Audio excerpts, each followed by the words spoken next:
5 দশকেরও বেশি সময় ধরে প্রবাসী বাংলাদেশিরা অপেক্ষায় ছিলেন ভোটাধিকার আদায়ের জন্য।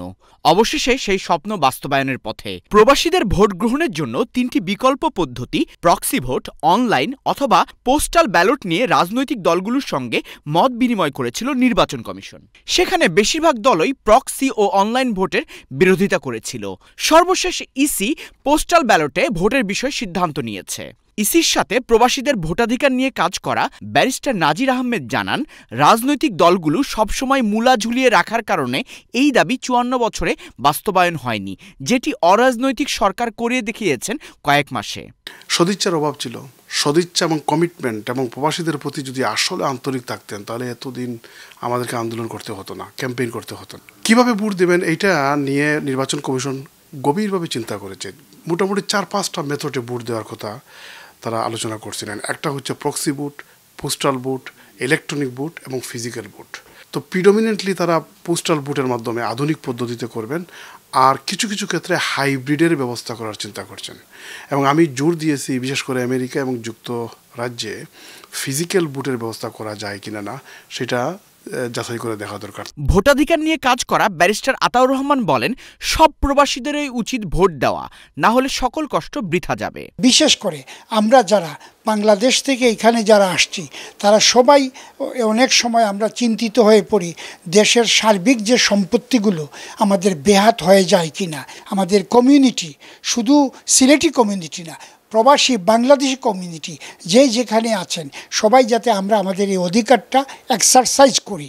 আদতে এক্সারসাইজ না করলে আমাদের দাবি কিন্তু আবার হয়ে যাবে, গৌণ হয়ে যাবে। প্রবাসী সমাজ মনে করছে এই সুযোগকে কাজে লাগিয়ে বাংলাদেশের গণতন্ত্রে তারা রাখতে পারেন গুরুত্বপূর্ণ ভূমিকা।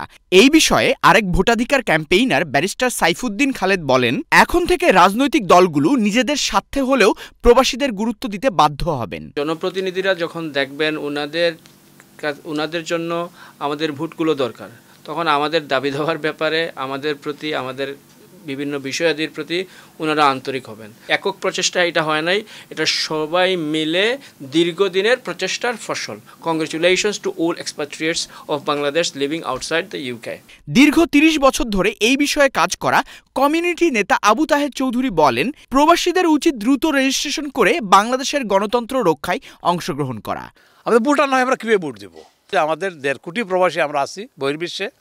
থ্রুদি হাই কমিশন বা গভর্নমেন্ট অনলাইনেও আমাদের নাম রেজিস্ট্রেশন প্রথম করা হবে। ভোটার তালিকা না করলে ভোট দেবেন কীভাবে আপনি? সরকার আমি শুনেছি 42 কোটি টাকা তারা বরাদ্দ করেছে এই খাতে। আমরা চাই আমাদের নামটা রেজিস্ট্রেশন হোক আর আমরা যাতে ভোট দিতে পারি, সেটি হচ্ছে আমাদের দাবি এবং সরকারের করণীয়। সাধারণ মানুষ মনে করছে ভোটাধিকার ছাড়া প্রবাসীদের অধিকার রক্ষার আর কোনো বিকল্প নেই।